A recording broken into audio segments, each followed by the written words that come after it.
Even since 2006, have really primarily focused on investing into domestic India companies, right?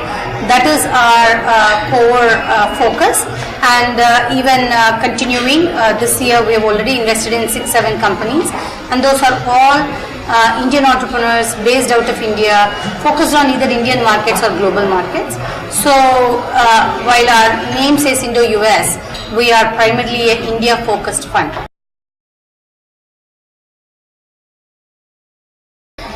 Actually it's a question of what gets PR. E-commerce has only been a fourth of what we have invested. 25% of, I think, the investments we have made has been in e-commerce. But because there is so much energy around e-commerce, that's what usually is picked up by media, or there is an attention to those companies much more so. But we have invested in education, we have invested in clean tech, we have invested in software, and we have invested in global services. These are all, we have invested in mobile VAS. So these are all sectors we have actually invested in also. It's just that internet and e-commerce gets a lot of attention and focus. So I think there will continue to be consolidation, but I also think that there will be companies that will build themselves into the vertical. Usually, I don't think that the number one company is getting consolidated in any given vertical. It will usually be the second, third, fourth, because then it makes the ecosystem much more leaner in terms of being competitive. So I think consolidation will continue, but we'll also see many companies come and try to compete for deep vertical leadership. If we look at across the board into several verticals, let's take apparel in e-commerce that we are talking about, or let us take baby or children e-commerce, or even let us take home decor, or so many verticals where there are actually companies that are doing a great job of building independent businesses. So I absolutely don't think that the horizontal leader is take it all, and that is not how it has worked in any market in the world so far, and in India also we are absolutely certain that one, yes, consolidations will happen, but two, there will be independent leaders also that will emerge into these verticals. I think that's really the case mostly in the growth space. I think when companies are trying to raise $20-30 million, the problem that has happened is these companies have actually not scaled enough for that kind of capital, and there was a period last year where some of these companies could still raise that capital because it was very early in the market cycle. But the early stage companies, there's not a gloom in terms of raising money. I think a number of them are still getting funded. I think when companies are going to the market for a large capital raise, that's where I think there is a constraint, because that kind of growth capital is not freely available right now in India.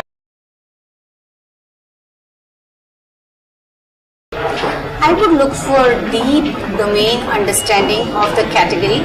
Let us say you're focused on home furnishing, or you're focused on parenting, or you're focused on shoes, or even apparel, right? We saw a company that was focused on women's apparel as a specialized category. Could be whichever, but what is the deep expertise into that category? What's your ability to take a fragmented supply chain and bring innovation into that? That's one thing. We would look for a basic fundamental understanding of the unit economics, which means that are you able by product differentiation to get significant gross margin? And without that, these companies cannot break even. Not today, obviously they're not breaking even today, but 2-3 years down the road. We have to have conviction that these companies have a path to profitability. Without that, funding would be very difficult. So these would be some of the primary things we would look for.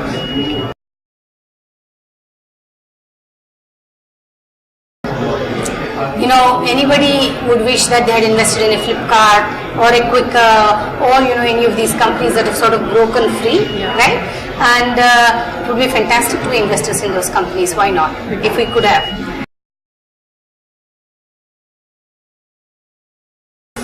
I think the key is expectation. I think that if you look at even e-commerce and when these companies have gotten funded, it's not been that long, 2-3 years only, right?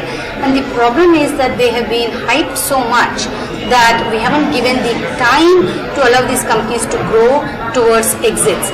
And to some degree, the entrepreneurs are also responsible for that, setting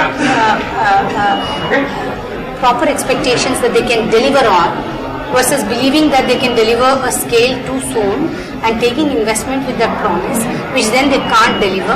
That's really where the mismatch is. I actually think in terms of absolute growth, these companies have done phenomenally. I would say that we need to modulate the expectations of exit timeframes. I think it depends on which investor you are. I think if you are Series A or seed investors, I think they are buoyant, they are happy, they are hopeful. I think if you are a growth investor, you are probably sitting in the sidelines saying, I need to watch, right? So I really think it depends on the category of investor. I think that the seed and early stage investors are still very excited about this whole space.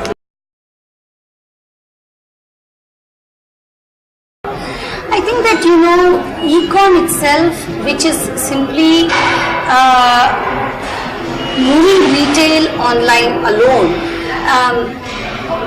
I don't think necessarily that's where the innovation is.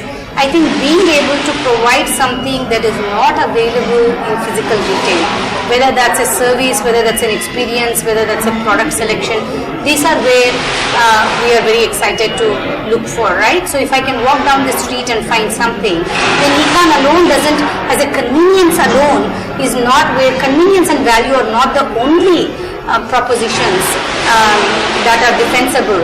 I think looking for something that's special in terms of discovery and experience and selection is really where we are looking.